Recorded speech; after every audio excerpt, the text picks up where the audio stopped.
The air in the chamber was already tense when Kristi Noem leaned forward and let the insult slip, words dripping with calculated contempt. It wasn't just a casual jab. It was pointed, deliberate, aimed at something deeply personal, Jasmine Crockett's ancestry. Her family, her very bloodline. The effect was immediate, though brief silence fell before anyone fully processed what had been said. Jasmine's eyes didn't flicker, her posture unchanged, yet the weight of the moment pressed on everyone watching, even those who had come. Expecting confrontation paused, caught off guard by the sheer brazenness of the mockery. Cameras zoomed in, hungry for reaction, but for those first 11 seconds, Jasmine simply watched. It wasn't anger that filled those seconds. It was something quieter and sharper. The cold calculation of someone measuring the exact words that would strike back without descending into the mud. Those who knew Jasmine recognized the stillness not as hesitation but preparation. Kristi, perhaps emboldened by the silence, let the faintest smirk touch her lips, mistaking restraint for weakness. Around them, aides exchanged uneasy glances, sensing the balance of power about to shift. And then, as if a switch had been flipped, Jasmine began to speak, her voice soft, yet slicing through the tension with a clarity that made every head turn. Her words didn't shout or curse. Instead, they unfolded like carefully placed stones, building momentum until even Kristi's supporters leaned in, unable to look away. Jasmine spoke not only of the insult itself, but of what it revealed, a smallness, in spirit, that hid behind loud titles and public bravado. Each sentence seemed to peel back layers of Kristi's carefully polished image, exposing cracks that had always been there, but rarely named aloud. The chamber's hush deepened, as listeners realized Jasmine wasn't defending herself in anger. She was holding up a mirror, forcing Kristi to see her own pettiness reflected back. What made the moment devastating wasn't volume, but precision. Jasmine traced Kristi's words back to their roots. The fear that someone whose background didn't match old power structures might stand equal, or even taller. It wasn't merely a clapback. It was an indictment of an entire mindset that mocked ancestry instead of confronting ideas. Listeners shifted, discomfort creeping in as they recognized truths often left unspoken. Jasmine didn't have to raise her voice because the weight of her words alone pinned Kristi to the spot. 11 seconds of quiet had birthed a retort powerful, enough to leave the room breathless. Kristi's smirk faltered, confidence eroding with each calm observation Jasmine offered. It wasn't the volume that scorched her ego. It was the calm refusal to meet insult with insult. Jasmine's tone stayed measured, her gaze steady. She outlined why mocking someone's lineage said more about the mocker's insecurities than the target's worth. Even those who had sided with Kristi felt the truth sting. The space between them became charged, as though words alone could shift the ground they stood on. Jasmine spoke not only for herself, but for everyone whose heritage had ever been wielded against them. By the time she finished, silence had returned, heavier now, because it wasn't born of shock but of recognition. Jasmine's words had done more than answer an insult. They had stripped Kristi's mockery of its power, revealing it as the brittle defense of someone threatened by strength she couldn't dismiss. Kristi's reply never came, her mouth opening only to close again as the weight of what had been said settled around her. Cameras captured every flicker of discomfort on her face, images that would replay across screens within hours, turning her attempted slight into an act of public self-sabotage. What unfolded next was as telling as the words themselves. Supporters who might have clapped or laughed at Kristi's comment remained silent, caught between embarrassment and the realization that laughter would now mark them as complicit. Meanwhile, applause rose, slow at first, then building as more recognized the grace with which Jasmine had defended not just herself, but the dignity of anyone ever told they were less than because of their roots. It wasn't the loud, roaring applause of partisan victory, but the sustained, thoughtful clapping of people acknowledging truth spoken plainly. Outside the chamber, the clip traveled fast, the 11-second pause before Jasmine's response becoming almost as famous as the words that followed. Commentators praised her composure, pointing out that restraint can wound deeper than rage. Kristi's insult, once unleashed, could never be taken back, yet Jasmine's answer had turned it into a stain that clung to its speaker.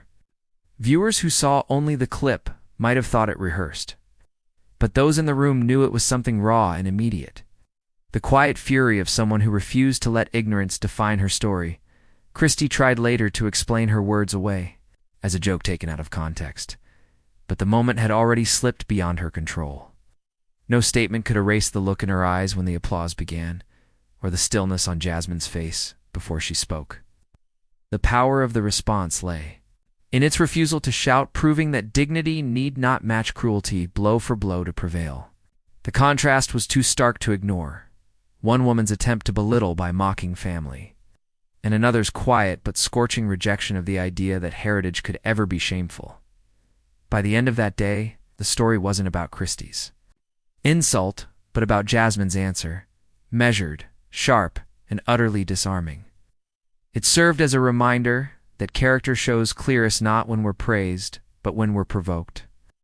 And while Kristi faded under the weight of her own words, Jasmine stood taller, not because she shouted her heritage's worth, but because she showed it needed no defense at all. In those brief moments, dignity had spoken. An ego had been burned away by the very fire it tried to spark. Long after the applause faded, the echo of Jasmine's words lingered, reshaping how everyone in that chamber saw the exchange. It wasn't just about a clever comeback or a viral clip.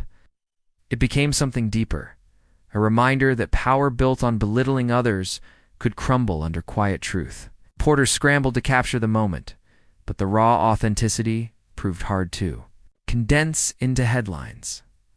The cameras had recorded every blink and breath, yet what stayed with people was the silence before the words. That calm space where Jasmine chose her response, not from anger, but from conviction. Outside, the conversation shifted swiftly.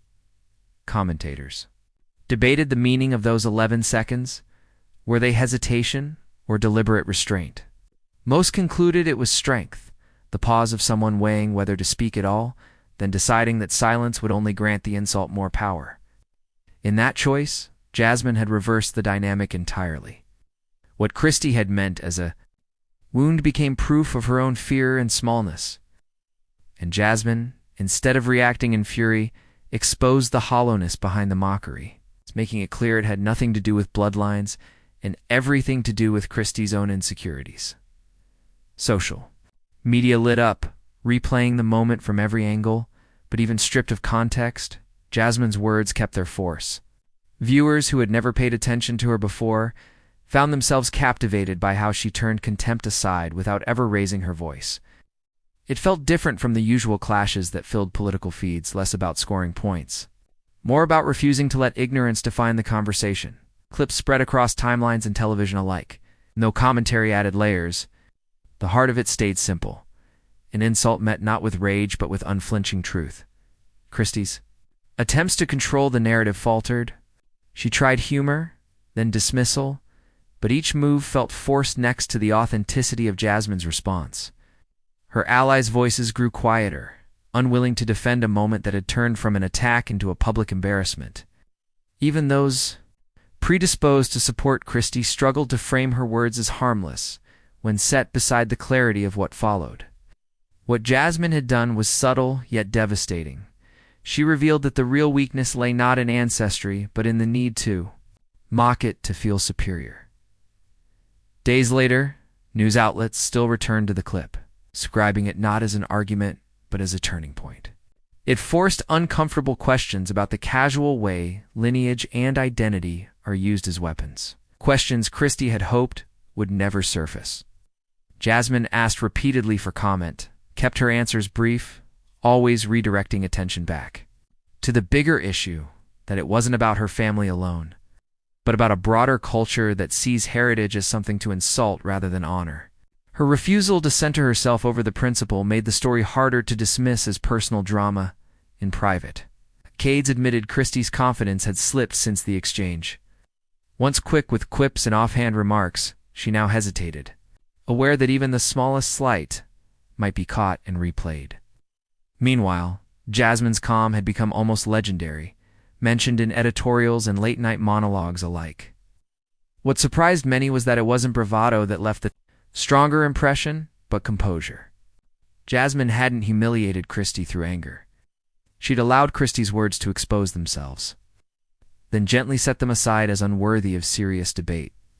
Among those who watched live, the moment stayed vivid. The shift in atmosphere, the collective intake of breath, and the quiet realization that dignity can be a far sharper weapon than rage. Even weeks later, people described remembering not just what was said, but how it felt, that brief silence heavier than any shout. For Jasmine, the power lay in